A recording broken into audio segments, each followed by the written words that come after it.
Dans le Rambam d'aujourd'hui, on a étudié donc Ilchot Deot, deuxième chapitre, quatrième halacha, que Leolam Yarbe Adam Bishtika, que le mieux pour un homme c'est de se taire, c'est de ne pas trop parler, de parler seulement quand c'est vraiment nécessaire, de dire des choses qui sont ce qu'on appelle divrei chorma, des paroles de Torah. Le Rambam amène même que Rabbeinu Akadosh, donc Rabbi Yehuda Hanassi, n'avait pas parlé une seule fois dans sa vie de paroles futiles. Et même les besoins du corps, le Rambam nous dit, c'est pas bien d'en parler trop, vaut mieux parler le minimum possible et de parler le maximum possible de choses qui ont du sens, des paroles de Torah, des paroles qui sont utiles. Dans la Gemara, c'est écrit que celui qui dit une parole qui sert à rien, Sicha Betela, des paroles futiles, c'est appelé qu'il est overbelal, ça veut dire qu'il transgresse à l'interdit de la Torah. Pourquoi? Parce que c'est écrit Vedibar Tabam, Velo Bidvarim Acherim, c'est écrit qu'il faut en parler, tu en parleras chez toi de la Torah, etc., et en voyage constamment, et donc ça veut dire aussi que si on doit parler de Torah, on peut pas parler d'autre chose. L'Admour Hazaken, il amène aussi cette idée dans le Shulchan Aruch, et il dit que il faut parler constamment de Torah, etc., d'en faire l'essentiel.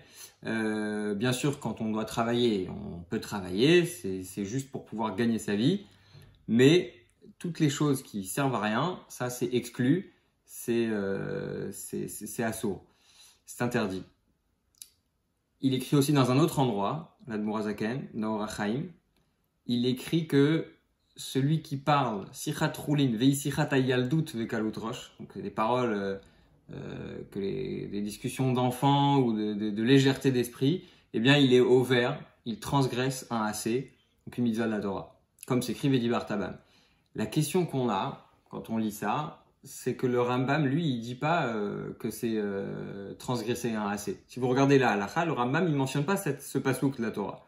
Pourtant, on sait que le Rambam, il se base dans ce qu'il dit, en général, de la Gemara, sur la Gemara. Et donc, pourquoi est-ce que le Rambam, il ne cite pas ce pasouk? Pourquoi est-ce qu'il ne dit pas que c'est un assez? Alors, pour expliquer ça, il faut expliquer une autre idée. C'est l'idée qu'on appelle asmarta. Alors, asmarta, c'est quoi?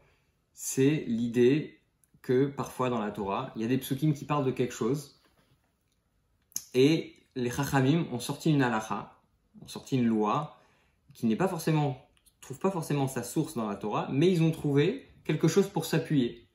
Alors, il y a plusieurs interprétations de ce qu'est la asmarta. Je vais en donner une, c'est celle du Rambam, c'est de dire que asmarta, ça veut dire tout simplement que c'est un pasouk qui nous rappelle cette idée, et du coup, quand on pense à ce pasouk, on va se rappeler qu'il y a une halacha. Donc, d'après le Rambam, ici, quand on dit Vedibar Tabam, c'est pas que la Torah, elle interdit de parler de paroles futiles, mais pour le Rambam, la Torah, elle favorise de parler de paroles qui sont importantes, etc., qui sont nécessaires, et on se base sur ce pasouk pour se rappeler du fait que c'est déconseillé de parler de paroles futiles. Donc ça, c'est l'avis du Rambam. Juste pour donner un autre exemple sur Asmarta, c'est une chose qu'on fait tous les jours, on est Tilat Edaim par exemple, eh bien, il y a un pasouk par rapport au Zav, c'est écrit Veyadav le Shutav Amaim, il n'a pas lavé ses mains et donc c'est pour ça qu'il est impur. Donc de là, on a un smach, Asmarta, c'est comme smach en hébreu qui veut dire on peut se reposer sur ça, on peut s'appuyer sur ça pour dire que il faut se laver les mains. Donc, se laver les mains, c'est quelque chose qui est midera banane, c'est une institution des sages, mais on a un pasouk dans la Torah sur lequel on peut s'appuyer.